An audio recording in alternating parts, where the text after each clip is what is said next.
Hello to all my people, and if you're watching live, checking us out on YouTube, or listening on your favorite podcast provider, you are most definitely my people. Welcome to another episode of Botched, and Chair Shots. I am your host, a chef by trade and a mark by choice. I am the Will Gray, and joining me today, hailing from Valdosta, Georgia, he is the American ass-kicking machine. He is Hold My Beer Hanson. Hanson, how are you, brother? Welcome back. And I made sure we're recording, we're live, everything is good this go around. We are ready to rock and roll. Thanks for coming on and chatting about some wrestling, man. How are you? I'm glad to be back for the second attempt at this podcast. I really appreciate you having me back, especially after our big catastrophe we had the first time. I look at it like this, man. It's that awkward first date. We've got it out of the way. We kind of already know a little bit about what to expect now. So this time, we're ready to dance, man. So some of this will be a Yeah, repeat. now we can work out all the kinks. I can learn from everything I said the first time. Exactly. You kind of get the roundabout idea. We've done this before as like a dry run. So let's kind of start at the beginning. I call it the origin story. When you and I talked the first time, I explained I'm a WCW guy at heart. I was born in the American Southeast. I watched the ends of the NWA territory days into WCW. Let's kind of give everybody that intro to who you were as a young wrestling fan.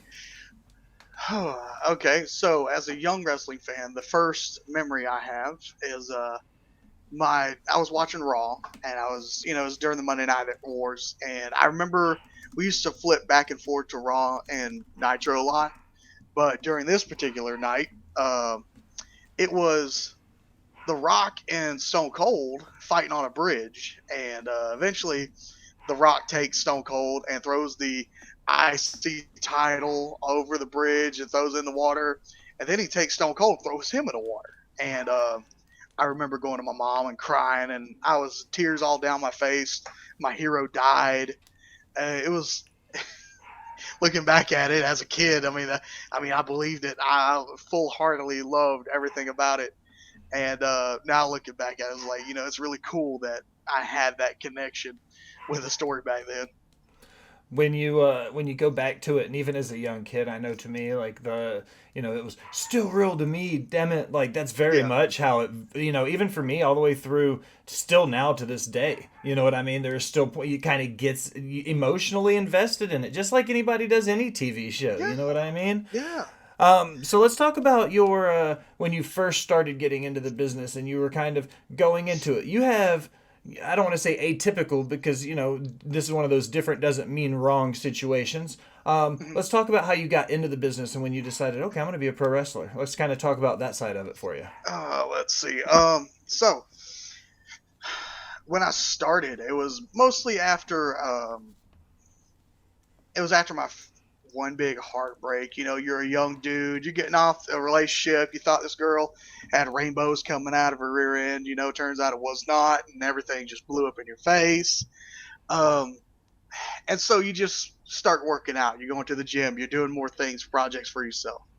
So I ended up going to the gym one time, and I ran into this wrestler named Pure Goodness. He's about 400 pounds. He's got a flat top, blonde hair, blonde sideburns, and they don't connect. It was amazing. But I saw him at a wrestling show, and he was working at Planet Fitness training some people. And I was like, "Hey, how do I get into something like that?" And he pointed me towards the right people. Pointed me towards a school where I met Jay and Proc and Brother Azrael in this area, and we had it was just a lot of training for us, bumping and using somebody's ring. Jay was trying his hardest to just get us ring ready, and it was honestly I wouldn't trade any of it for the world. I was hungry, I was motivated, I was wanting to be a star, and it got me to where I am today. Let's kind of talk about breaking into it now. Hmm. One of the funny, like not the funniest, one of the coolest parts about it is everybody kind of has their own like unique spice to this side of the business, and Hmm. that's getting booked. So when you look at it from then versus now, sort of, what are the biggest differences on how you get booked in 2023 versus 3, 4, 5 years ago now?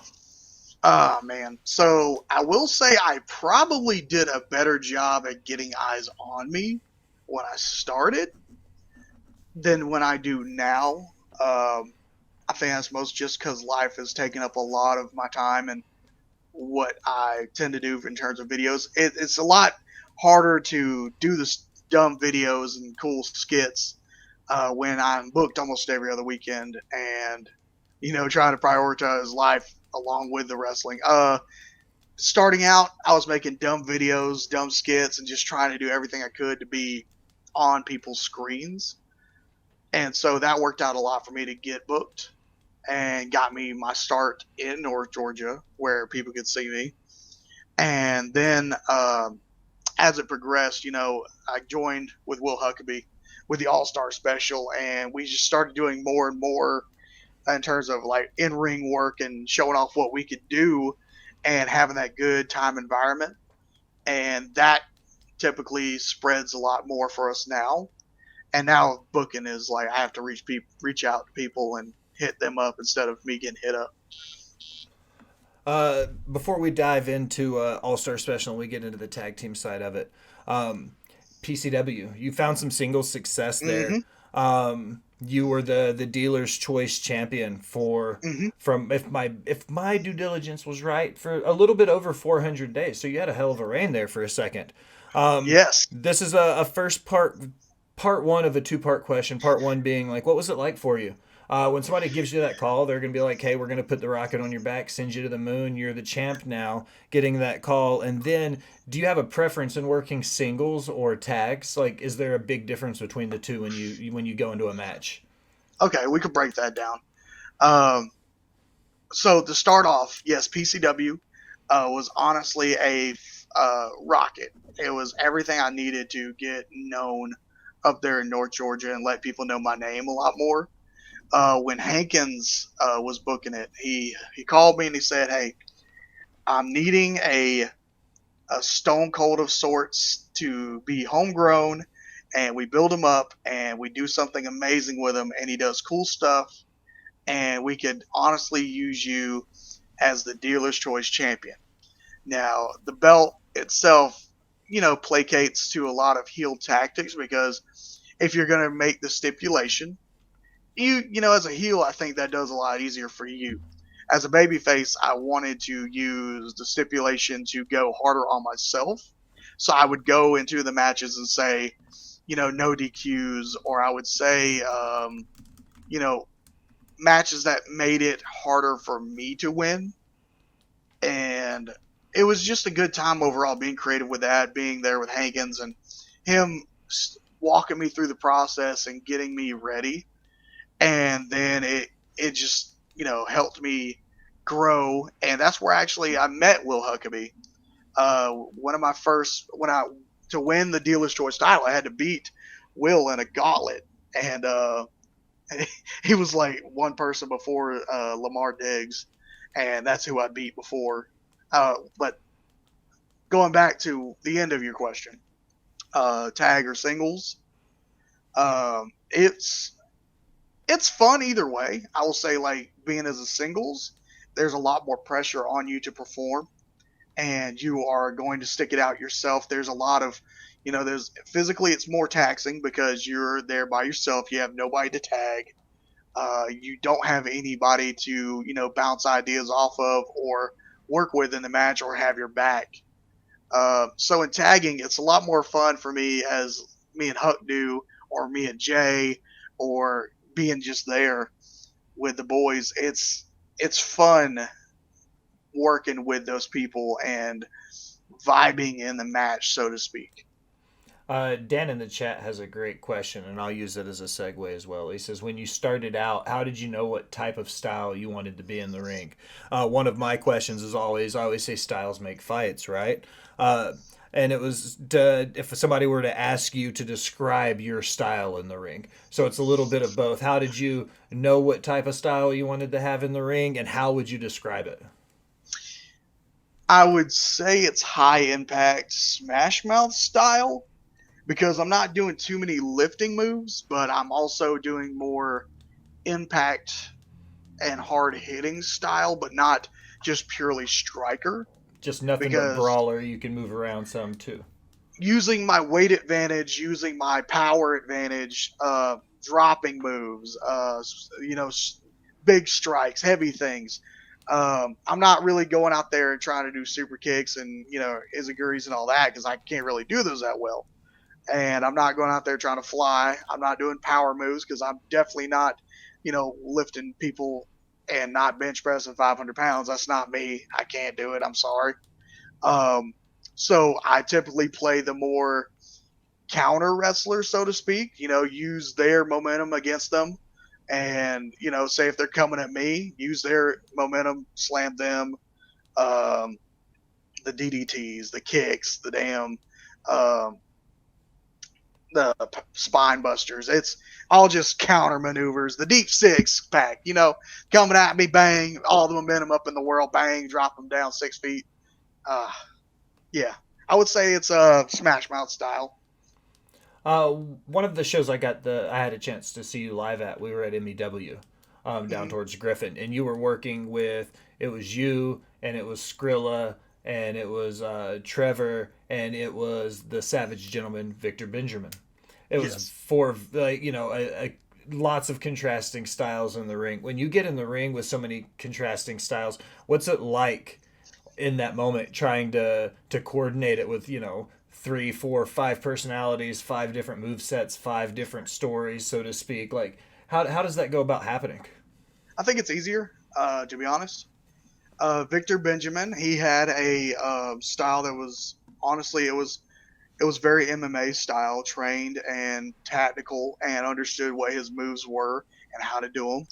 Trevor Aon is honestly it's an amazing wrestler. He has everything he can pull out of the book. He has his bread and butter, which he always does, and he's able to swoop in and catch you at any moment and get you with those big high impact suplexes and drivers and everything like that.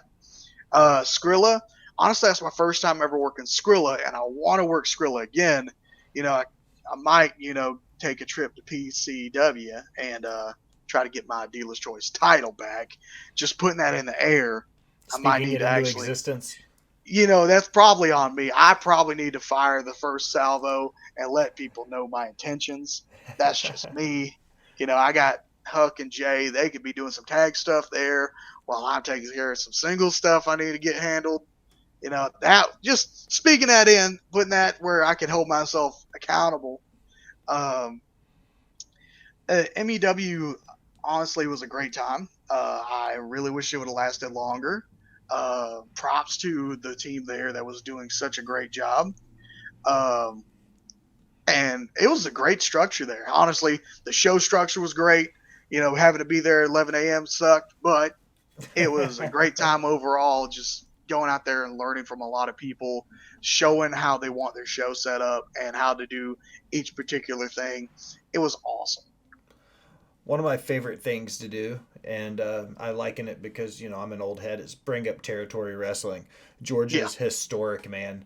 Hmm. Georgia Championship Wrestling. You really want to go back to the Monday Night Wars. You could say it started with that 605 Super Show spot that Vince came to Georgia and bought out. You know what I mean? Like Yeah. so much history there. What's it like right now for you guys in 2023? What's the independent scene like in such a rich historic wrestling history? So currently, we are just taking from an hiatus because Huck had a heart attack. Mm-hmm. I just had a baby. And we're just getting our bearings as a trio with Jay added to the mix. And it's so far we're just getting the bookings, we're getting the dates set up, and we're feeling everything back out so we can come back in full force. Uh, that does suck that we're not running all full speed ahead right now, but with this business, life will humble you and put you in your place where you need to be so you can get the things you need handled done. And I wouldn't trade anything I'm doing right now for the world. I love everything that I'm doing here at the house, that at my job. Um, and I'm glad that Huck's alive for one. It could have been a lot worse there. And I'm glad that we added Jay to the team because I'm glad that he is the fire back and he's having fun back in wrestling. So when you look at the tag teams And especially if you look on that East Coast, we can go down into Georgia. You've got All Star Special, you've got Exotic Youth. You go all the way up north into like your Miracle Generations and stuff like that. Tag team wrestling's rich, man. There's tons of good talent right now. What's All Star There's a Special? lot of cool teams out right now. There's a Yes, lot of cool teams. there are. What's All Star Special doing to kind of stand out from the pack when you look at the tag division right now in independent wrestling? Arguably, could be the wealthiest it's been in 25 years. Um, I don't want to say we're doing anything in ring that's awesome and amazing. I mean, we're doing the crowd work and we're keeping the fans entertained, and that's our main goal, is to work with the crowd and give them an experience and a lasting memory. Um, but in terms of like what we're doing that I see differently from other tag teams, you could say the merch game is strong. You could say that we focus highly on the business side versus the in-ring and politics side. Huck, he's been around for a long time. He's had so many connections. He knows who to talk to. Honestly, if we wanted to go to any other state, Huck has a contact there. We can go somewhere.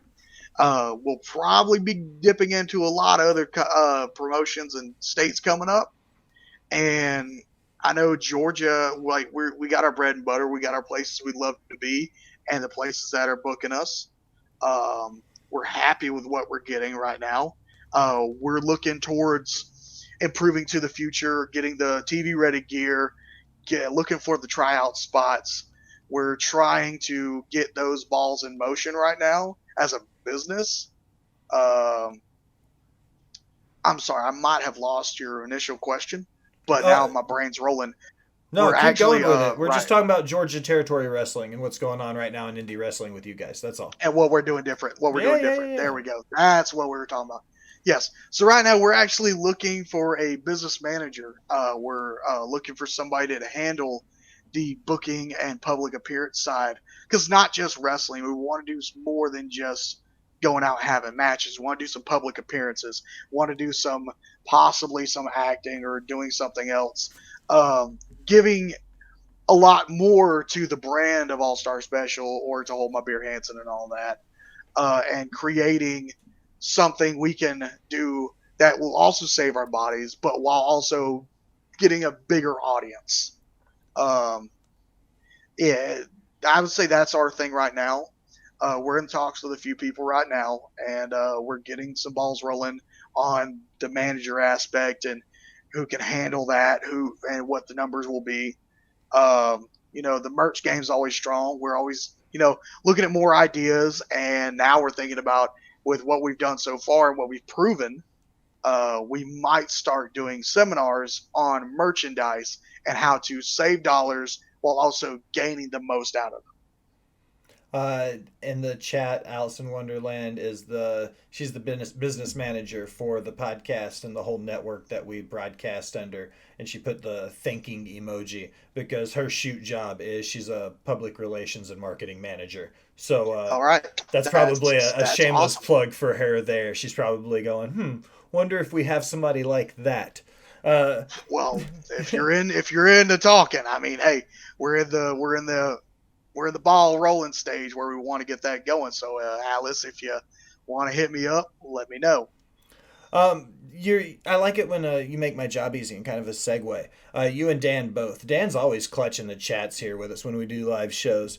But Dan wants to know how you mesh your style to work with your partners, and that's a great segue too because I was going to bring up the rivalry that you guys have with Exotic Youth, IWA or IWE. Those tag Yes. belts have bounced between you guys. So let's kind of go there, like meshing your style, especially with a tag team that you work with a lot, like Exotic Youth. Uh, so with Exotic Youth, we're all over the state with them, and I would say at the first match we had, I was complete trash. I was not cohesive. Like, it's when I started Southern Honor, and I was really dog dog trash in the ring. I don't know if we can You cuss. say whatever you want. I've got the E for a reason, Bubba. Okay, cool. So I when we started and we had that first match, I shit the bed, and it was a wild time. I was down on myself. But the more we grew and grew into more matches, and we came back to the exotic youth, it got a lot easier because once Huck started teaching me there's like the style around this area and how our style as All Star Special works, working with guys like Zach, Peps, and Bryce, um, it was easy. And we know how to work off each other. I hate those guys with all of my heart. If you're listening to me, I hate every single one of you. I will take you down every time. Now that we're three people and y'all are three people, there's nothing you can do to stop us. We beat you right after Huck had a heart attack. But back to what we're saying.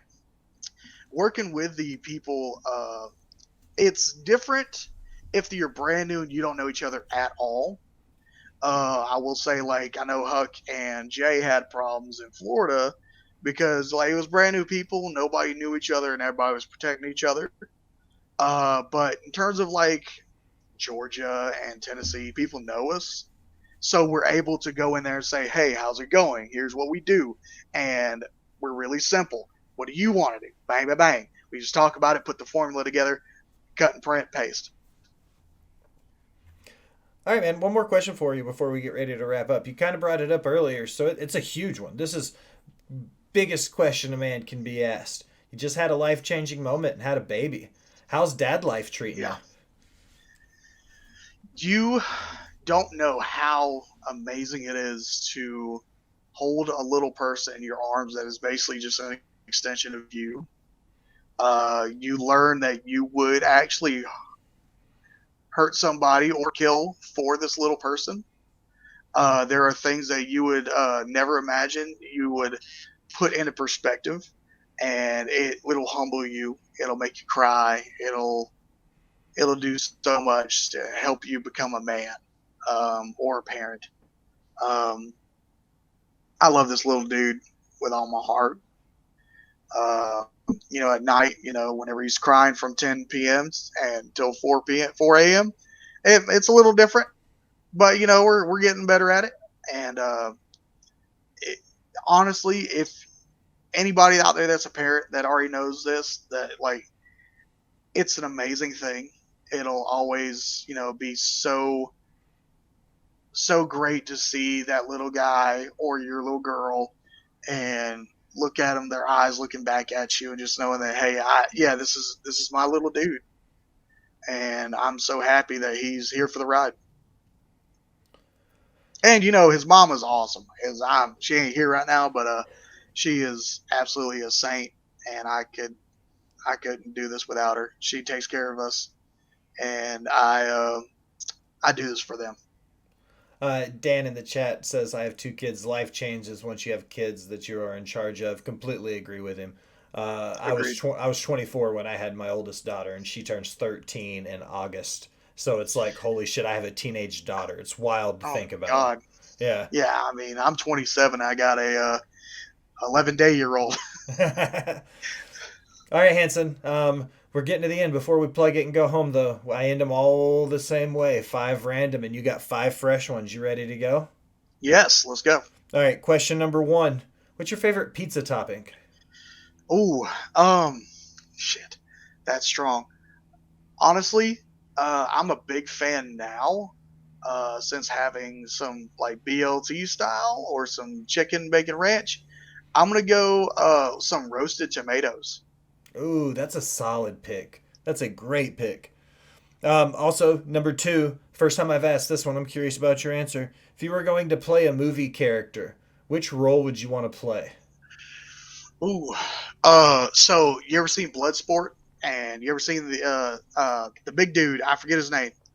Uh, but just the character, like a Jack Black character, is just always the comedy and the comic relief, The comic relief that's also a tank and will pound you into the ground if need be. and somehow does amazing things. Like stuff blows up around them, they live. Oh, okay, cool. You know, What's your favorite hobby outside of wrestling? I play Magic the Gathering. Uh, That's yeah, awesome. yeah. I actually help on Friday nights. I help arcade, and they do Magic on Friday nights, and I help judge all that. That's cool. I love like and I don't mean this at all in a derogatory term. I love finding out when other people are nerds too, because I Yeah, play D&D and same, Magic the same. Gathering. I played a ton of Magic in high school. So even in, I'm 37 years old. I'll be 38 in a couple months, and I'm like, That's when I yeah. found out like Aleister Black and Aleister Black and Brody King and Danhausen, they play Magic too. I was like, what? I don't want to go to dark. I just want to play a match. You know, I want to play cards with these guys. Sit down across the table and talk trash and play cards. That's what we want. Question number 4 for you. If you get to go have a drink with any professional wrestler from any point in history, who do you want to have a drink with? Would I say Austin? I would say Austin. But also, I know like I've had a few drinks with a lot of crazy people. Uh, I want Chase Stevens again too. God, he's crazy. Honestly, yeah, let's go Austin. I mean, I have to at that point. All right, last one. You're holding my beer, Hanson. If you go to a bar and they don't have any beer, what are you gonna order? Mm, rum and Coke? Yeah, Kraken and Coke is my go-to. Rum and I Coke. I used to drink Captain Morgan and Sprite before I got into whiskey. That was my go-to drink. My buddy loves bourbon and whiskey. I can't get through the taste of it. I'm not that guy. Dan I wants love to rum though. Dan wants to throw a sixth one in. I'm gonna allow it because it's my show. What's your favorite beer? Damn it, I ain't got it around me. But oh yes, I do. Bang. This right here, Natural Light. You know, cheap, affordable, comes in at like 15 for $10. Yeah, amazing. My man pulled Natty Also, this Light is the out. beer wall. The This is the beer beer wall? wall. I'm Yeah. So envying it. my dad collects different cans and different things, and so we got like this. Let me see. Point it here. Good ass beer. The That's emergency awesome. beer. The hold my beer. Uh, just different things. And there's a bunch up there. And on the wall above me, there's the usually it's the cool bottles, but also the liquors and everything. That honestly, it looks like a college house to a point, but it's also like antique style alcohol. I'm here for it. I collect whiskey, but I've also got my cool sodas. I've got a 1932. It's an original glass bottle Dr Pepper. I'm one of those like freak, almost cultish fans of Dr Pepper. See, Yeah, you we got get a it. Dale on heart here. Yeah. See? Yeah. All right, Hanson. Plug your stuff. Tell everybody where to find you. Put yourself over for me. Okay, cool. You can check out Hold My Beer Hanson on Facebook, YouTube. I'm also on Twitter and Instagram. At Instagram, I am Hanson Beerman, or I'm Hold My Beer Hanson. Yeah, Hold My Beer Hanson. And then on Twitter, I am Hanson Beerman. You can find all that. I also have my merch links, www.prowrestlertees.com/, Hold My Beer Hanson. And then we have a store frontier for All Star Special. You can get a lot of cool designs. There's hoodies, t-shirts, tank tops, onesies, koozies, everything there. Storefrontier.com/, All Star Special, all one word, no capitals. Do that right there. You can get your awesome merch there. I got a lot of cool designs that I made myself. Actually, I think everything but one design I made myself. You can check all that there. If you could go find me on Twitter and go find me on Facebook and just share my stuff, let the people know that you love Hold My Beer Hanson. I just made a highlight video that you can go share it right now. I'm very proud of it. Go check it out. Thank you so much. Excellent, man. Well, I appreciate you taking time. I know having a baby is hard work, but I appreciate you taking some time and hanging out and chatting about some wrestling with me, man. Thank you, man. For Hold My Beer Hanson, I am the Will Gray. Thanks for stopping by and listening, my people.